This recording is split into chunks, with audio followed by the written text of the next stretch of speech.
Hello students, आज हम पढ़ेंगे नेशनलिज्म इन इंडिया चैप्टर। ठीक है, इसके अंदर मेन फोकस अपना डेट्स पे होगा ज़्यादा, जो कि कॉम्पिटिटिव एग्जाम्स के अंदर पूछी जाती हैं। तो नेशनलिज्म इन इंडिया के अंदर सबसे पहली डेट आती है 1600। इसके अंदर है इंग्लिश ईस्ट इंडिया कंपनी आई थी इंडिया के अंदर ट्रेड के वास्ते। ओके, फिर 1757 में क्या हुआ था, बैटल ऑफ प्लासी हुआ था, जिसके अंदर ब्रिटिशर्स ने क्या किया था, बंगाल पे अपना कैप्चर कर लिया था बंगाल को। और जो बचा कुचा था जो कुछ इंडिया, वो 1764 के अंदर बैटल ऑफ बक्सर के अंदर पूरा हो गया था। ठीक है, फिर 1885 के अंदर है कांग्रेस की फॉर्मेशन हुई थी। कांग्रेस की फॉर्मेशन, और ये कांग्रेस की फॉर्मेशन किसने करी थी? ए ओ ह्यूम ने। ओके, ये फाउंडर था ए.ओ. ह्यूम कांग्रेस पार्टी का 1885 के अंदर। इसका जो फर्स्ट प्रेसिडेंट बना था कांग्रेस का, फर्स्ट प्रेसिडेंट बना था डब्ल्यू.सी. बनर्जी। ये याद रखना, डब्ल्यू.सी. बनर्जी। ओके, और 1905 के अंदर क्या हुआ था, बंगाल का पार्टीशन हुआ था। बंगाल का पार्टीशन। ओके, 1905 के अंदर पूरा बंगाल था वो दो डिवाइडीज में टूट गया था। ठीक है, एक बन गया था वेस्ट बंगाल, एक बन गया था ईस्ट बंगाल। ईस्ट बंगाल को तो कह दिया था ईस्ट पाकिस्तान। ओके, और ईस्ट पाकिस्तान जो ये बना था, ठीक है, ये 1947 के अंदर इसको ईस्ट पाकिस्तान कह दिया था। ठीक है, ईस्ट पाकिस्तान कह दिया था 1947 के अंदर। पहले इसको क्या कहते थे? ईस्ट बंगाल मतलब बांग्ला। Okay, east Bengal. और 1947 के अंदर इसको ईस्ट पाकिस्तान का ओहदा दे गया था। 1947 के बाद 1971 के अंदर इसको बांग्लादेश घोषित कर दिया था, 1971 के अंदर। और 1971 के अंदर जो इंडिया की जो पीएम थी वो थी श्रीमती इंदिरा गांधी। तो इंदिरा गांधी जी के काल में है इसका वो हुआ था, बांग्लादेश बना था। और इंदिरा गांधी के बारे में एक और बात बताऊं तो इंदिरा गांधी को आयरन लेडी भी कहते हैं। Okay, iron lady. हाँ, और डेट है जैसे 1911 के अंदर अनाउंसमेंट हो चुकी थी कि कलकत्ता से दिल्ली को शिफ्ट करेंगे कैपिटल को। ठीक है, पहले कलकत्ता थी कैपिटल। ओके, कलकत्ता कैपिटल थी इंडिया की, तो उसको शिफ्ट करेंगे दिल्ली के अंदर। और 1912 के अंदर क्या था, ये शिफ्ट हो चुकी थी किस पे? दिल्ली में। तो 1912 के अंदर जो इंडिया की कैपिटल है वो दिल्ली बन चुकी थी। ओके, उसके बाद आता है 1914 और 1918। इसके अंदर क्या हुआ था, यहाँ पे फर्स्ट वर्ल्ड वार हुआ था भाई, फर्स्ट वर्ल्ड वार हुआ था। इसके अंदर जो इंडिया के जो आदमी थे वो बहुत ही परेशान हो चुके थे, क्योंकि ज़बरदस्ती आर्मी में लोगों को, गांव वालों को डाल रहे थे। ठीक है, प्राइसेस भी सारे कुछ बढ़ा दिए थे, मतलब बहुत कुछ, एपिडेमिक भी फैल गया था, फसल नहीं हो रही थी, बीमारी फैल गई थी, बहुत कुछ हो रहा था। ठीक है, तो फिर महात्मा गांधी जी आए थे साउथ अफ्रीका से। ठीक है, साउथ अफ्रीका से महात्मा गांधी जी आए थे 1950 के अंदर। और 1915 के अंदर ही कांग्रेस है वो प्रभावशाली रूप में आई थी। ठीक है, 1915 के अंदर। तो उन्होंने आते ही 1916-17 इन 2 सालों के बीच बिहार के अंदर चंपारण मूवमेंट स्टार्ट करा दिया था। चंपारण मूवमेंट, ठीक है, चंपारण मूवमेंट क्यों चलाया था? क्योंकि इसके अंदर जो ब्रिटिशर्स थे ना, वो इंडिगो की प्लांटेशन फोर्सफुली करवाते थे। किससे? पीजेंट से फोर्सफुली करवाते थे इंडिगो की प्लांटेशन, और वो करना चाहते थे राइस की प्लांटेशन। ओके, तो इसलिए एक ये रीज़न था। इसके बाद 1916, इसके बाद क्या किया था 1917 के अंदर, खेड़ा खेड़ा गुजरात के अंदर वो सत्याग्रह वो मूवमेंट चलाया था, सत्याग्रह मूवमेंट। ये क्यों चलाया था? क्योंकि इसके अंदर, खेड़ा के अंदर जो पीजेंट्स थे, उन पीजेंट से टैक्स कलेक्ट करते थे। ठीक है, ब्रिटिशर्स टैक्स कलेक्ट करते थे। ओके, 1918 के अंदर अहमदाबाद के अंदर चलाया था, अहमदाबाद के अंदर। किसके अमंग? कॉटन मिल वर्कर्स के अमंग कॉटन मिल वर्कर्स के अमंग क्यों चलाया था महात्मा गांधी जी ने? क्योंकि उनकी कोई पे फिक्स नहीं थी, उनकी सैलरी कोई फिक्स नहीं थी, उनके वर्किंग आवर्स फिक्स नहीं थे, इसलिए अहमदाबाद के अंदर चलाया था कॉटन मिल वर्कर्स के उसमें। ठीक है, फिर आता है मार्च 1919 पे। तो मार्च 1919 में रोल एक्ट पास हो चुका था। ठीक है, रोल एक्ट पास हो चुका था, इम्प्लीमेंट नहीं हुआ था, बस पास हो चुका था। ठीक है, और रोल एक्ट है, इसका अलग नाम एक और है ब्लैक एक्ट, काला कानून। इसके तहत क्या था कि बिना किसी वकालत के, बिना किसी रीज़न के किसी पे भी संदेह होता कि ये मतलब दंगे फसाद फैला रहा है, उसको सीधा जेल के अंदर डाल देंगे। ठीक है, ये मार्च 1919 के अंदर पास हो चुका था। ओके, और इसी के साथ साथ मार्च 1919 के अंदर खिलाफत कमेटी भी बनी थी भाई।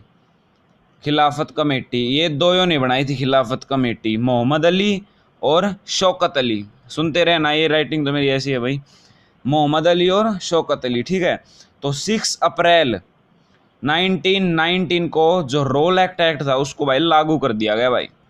ठीक है, लागू कर दिया गया कि कोई भी अगर हमें दिखे ये दंगे फसाद फैला रहा है या किसी पे संदेह हो, उसको सीधा जेल के अंदर डाल दो। तो 6 अप्रैल के बाद 13 अप्रैल को भाई, 13 अप्रैल 1919 को मार्शल लॉ भी लगा दिया।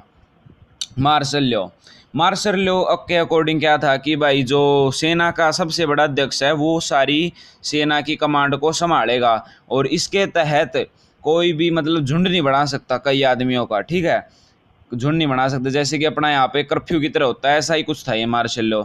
तो 13 अप्रैल को ही क्या था, 13 अप्रैल को ही बैसाखी का त्यौहार था भाई। 13 अप्रैल को बैसाखी का त्यौहार था, और वो जलियांवाला बाग में मना रहे थे आदमी। तो जलियांवाला बाग के अंदर कई आदमी आए थे, कोई गांव से उठ के आ गए थे, कोई इस पे अपने देश पे रोल एक्ट पे बात करने के लिए आए थे, कोई इस पर्पस से आए थे, कोई बैसाखी के पर्पस से आए थे, कोई वैसे ही घूमने आया था। और कई लोगों को तो पता भी नहीं था मार्शल लॉ है वो लगा हुआ है, क्योंकि उस टाइम इतने वो नहीं थे, मीडिया वगैरह न्यूज़पेपर वगैरह नहीं थे कि पता चल जाए इतना जल्दी, जैसे आप लोगों को पता चल जाता है। तो पता नहीं था, तो जैसे ही उनको पता चला तो जो आर्मी का जो उनका हेड था, कमांडर था ब्रिटिशर्स का, वो था General Dyer. Okay, General Dyer. तो जनरल डायर ने है जलियांवाला बाग में फायरिंग करवा दी। तो आदमी भागते रहे इधर उधर, और कुएं के अंदर गिर गए, कई मर गए, कोई भीड़ भाड़ में मर गए, तो कई मर गए। ठीक है, जनरल डायर ने गोली चलवाई थी, और एक ही एंट्री एग्जिट का पॉइंट है जलियांवाला बाग के अंदर, और वहीं पे वे खड़े हो गए थे, तो जाते कहाँ, तो मार दिए वे। तो ब्रिटिशर्स ने अगर डाटा दिया कि भाई 600 आदमी के आसपास मरे हैं। ठीक है, 600 आदमी के आसपास मरे हैं भाई इसके अंदर।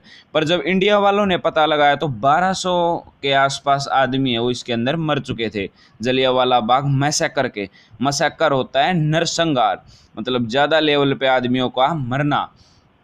ठीक है, तो जनरल डायर था। तो इस समय एक नाम उधम सिंह नाम का एक आदमी था, उधम सिंह नाम का। ठीक है, उधम सिंह का पूरा परिवार मर चुका था। तो उसने कसम खाई थी कि मैं भाई इसको जनरल डायर को मार कर ही छोड़ूंगा।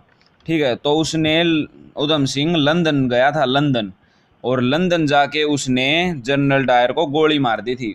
ठीक है, गोली मार दी थी उधम सिंह ने। ओके, इसके बाद आता है सितंबर 1920 के बाद। सितंबर 1920 भाई बहुत फेमस है कलकत्ता सेशन के नाम से। कलकत्ता सेशन किसका? आईएनसी का, इंडियन नेशनल कांग्रेस का जो कलकत्ता का सेशन था।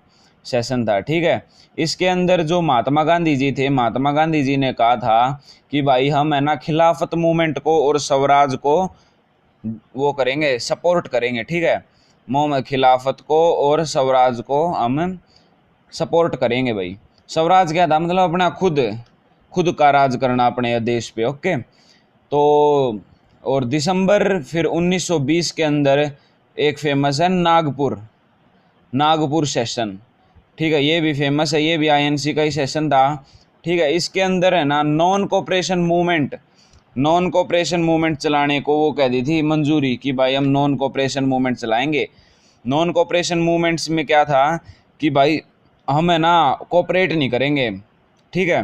क्योंकि महात्मा गांधी जी ने हिंदी में हिंद एक बुक लिखी थी, हिंद स्वराज बुक लिखी थी 1909 के अंदर।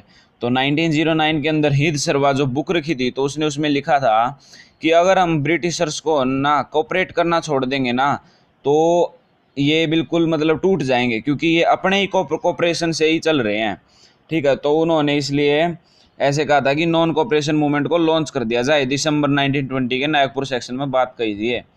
और ये युवा 1 जनवरी 1921 में जो है नॉन कोऑपरेशन मूवमेंट और खिलाफत मूवमेंट दोनों स्टार्ट हो गई भाई। इसमें भाई क्या था, जैसे टाउन मतलब इसके अंदर क्या था कि बॉयकॉट ऑफ फॉरेन गुड्स कर दिया था, ठीक है। मतलब आदमियों ने मतलब अपने वकील वगैरह ने अपने कोर्ट छोड़ दिए थे, ठीक है। स्टूडेंट्स कॉलेजों में से निकल चुके थे जो ब्रिटिशर्स के थे, ठीक है। और टीचर्स भी छोड़ गए थे, और धरना दे दिया था। जो शराब की दुकानें थी उस पर लेडीज़ों ने बॉयकॉट कर दिया था, फॉरेन गुड्स को, जो बाहर का जो सामान था उसको बिल्कुल त्याग दिया था, ठीक है।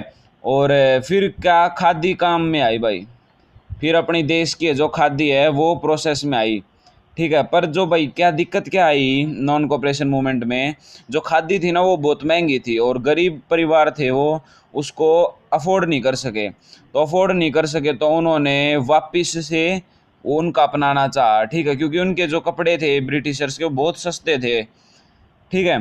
तो वापिस से जो बहुत ये चला तो दुख हुआ ना, किसी को जॉब मिली, कईयों को जॉब भी नहीं मिली, ठीक है। तो वापिस से क्या है उसमें करने लग गए, वापिस से वकील हैं वो कोर्ट के अंदर जाने लग गए, वापिस से वो सब कुछ होने लग गया जो पहले था, ठीक है। तो और वैसे इससे पहले क्या है, जो नॉन कोऑपरेशन मूवमेंट है इसका मतलब अलग अलग जगह अलग अलग मीनिंग था, ठीक है।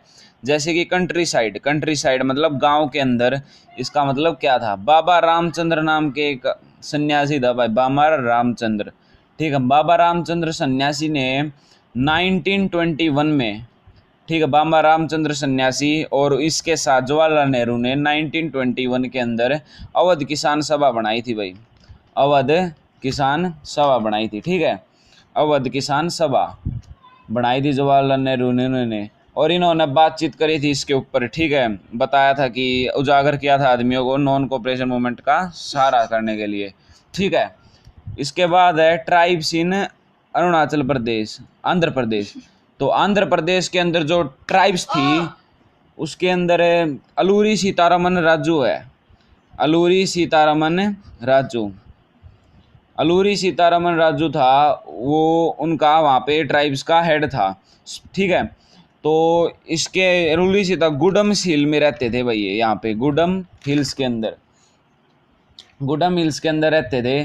तो इन्होंने गोरिल्ला मूवमेंट स्टार्ट कर दिया था। गोरिल्ला मूवमेंट क्या था कि लुक छिप के पीछे से वार करते थे, पीछे से मार देते थे जो भी कोई इनके यहाँ पे आता। तो इन्होंने भी ब्रिटिशर्स ने जो ट्राइब्स थी इनका भी बहुत वो करा था नुकसान, इनके सारे अधिकार छीन लिए थे कि भाई तुम कुछ भी नहीं करोगे, फॉरेस्ट में से ना कुछ तोड़ोगे ना कुछ करोगे, तो सारे मुँह इसके इनके अधिकार छीन लिए थे। तो इसलिए इन्होंने गोरिल्ला मूवमेंट स्टार्ट किया। जो अलूरी सीतारमन राजू था वैसे तो वो महात्मा गांधी से प्रेरित था, पर उसका जो नॉन वायलेंस का जो महात्मा गांधी का जो आइडिया था वो इसको पसंद नहीं था, ये हिंसक था थोड़ा सा, ठीक है। तो इसने गोरिल्ला मूवमेंट स्टार्ट की और 1924 के अंदर इसको भाई फांसी पे चढ़ा दिया गया, एग्जीक्यूट कर दिया गया, ठीक है। अच्छा, तो स्वराज का मतलब प्लांटेशन में कुछ हो रही था, प्लांटेशन के अंदर, ठीक है। स्वराज का मतलब प्लांटेशन के अंदर कुछ और था। तो प्लांटेशन के अंदर भाई ये था उनका मीनिंग कि भाई हम हैं वो अपनी मर्जी से अपने गांव जा सकें, ठीक है, जब चाहे जब हम अपने गांव जा सकें, ये था, ठीक है। तो इसके अंदर एक इम्पोर्टेंट डेट आती है इनलैंड एमिग्रेशन एक्ट,